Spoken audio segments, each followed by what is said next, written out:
بعد از یک هفته آنکه شرکت برق تاجیک اعلان کرد که انتقال برق به منزل ساکنان دائمی شده است، مقامات دوباره از احتمال جاری شدن لیمیت صحبت میکنند.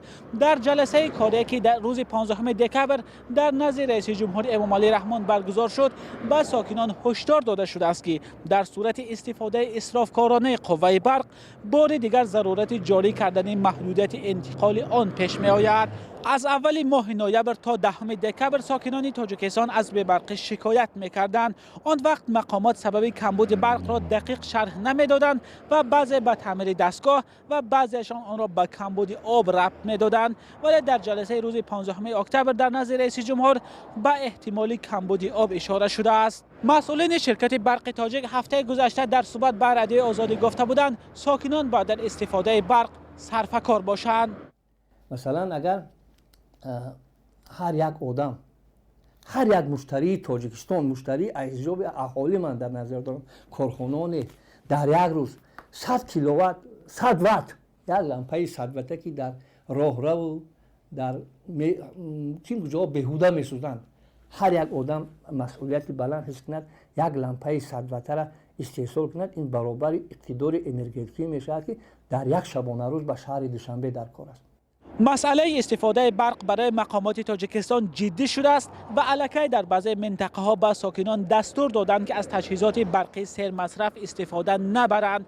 طبق دستور شهرداری خوجند، ساکنان خانه‌های زمینی برای خوراکپزی و گرم کردن منزل‌هایشان باید نه از دستگاه‌های برقی بلکه از انگشت و هیزم استفاده برند. شهرداری خوجند فردوس شریفزاده همچنین دستور داده است که برای صرفه برق چراغ‌های روشنایی دهنده شبانه کوچه‌ها خاموش کرده شوند.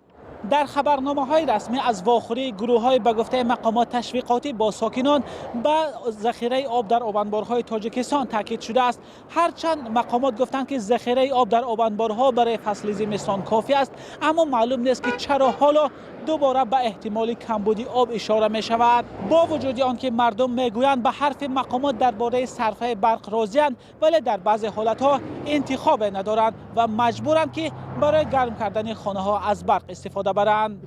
لمسکوی کم مصرف موندگی خانواده. بعد انا چی داریم و در بلو زندگی میکنیم، پیشکه داریم، پیشکه کمری داریم. چقدر زیاد استفاده میبرد. مثلا چیزی که در کار هم استفاده میبرد. مثلا ترمیکس هم، میکروویو هم، پیش دروگوی دیگه چی به در کار؟ مقامات تاجیکستان سال 2017 اعلان کردند که لیمیت برق اکنون به افسانه تبدیل شده است، ولی ساکنان گفتند در 3 سال اخیر بارها قطع انتقال برق را مشاهده کردند. در چنین وضعی که مقامات تاجیکستان از احتمال کمبود آب در آبانبارها صحبت می‌کنند، معلوم نیست که تاجیکستان انتقال برق به کشورهای همسایه از جمله افغانستان را قطع کرده است یا نه.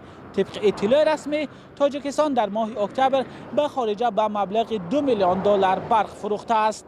مولا رجب یوسفی، افسانه اکابرشاه، آزادی دوشنبه.